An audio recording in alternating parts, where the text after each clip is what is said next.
আসসালামু আলাইকুম বন্ধুরা, সবাই কেমন আছেন? দেখতে পাচ্ছেন এই হচ্ছে গিয়ে পুরনো বাঙালি আজকে বিক্রি করব। এটা হচ্ছে গিয়ে ওই যেটা হচ্ছে, এটা হচ্ছে থাই। এই থাইয়ের কেজি নাকি 200 টাকা। তো মনে করেন 1 কেজি থাই বানাইতে গেলে 15 দিন লাগে। 1 কেজি এই যে থাইগুলার কালেকশন করতে 15 দিন লাগে। 15 দিনের ব্যবসা 200 টাকা, ঠিক আছে? কি আর বলবো, এই হচ্ছে গিয়ে বিজনেসম্যান। তো থাইয়ের দাম একটু বাড়ানো যায় না কোনো কায়দায়?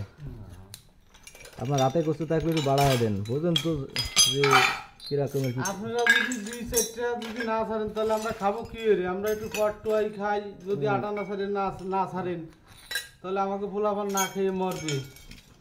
আপনি তুমি 250 টাকা কেজি বেতন তো খবর তো আমি পাইছি। কি দেন? ওটা নাকি সত্যি?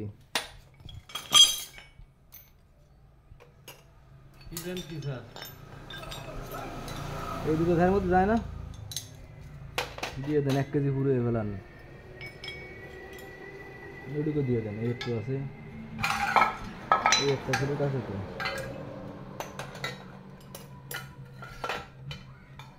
বড় বড় 1 কেজি থাই হয়েছে, ঠিক আছে? কিছু করার নেই, কর্তৃপক্ষ দাও।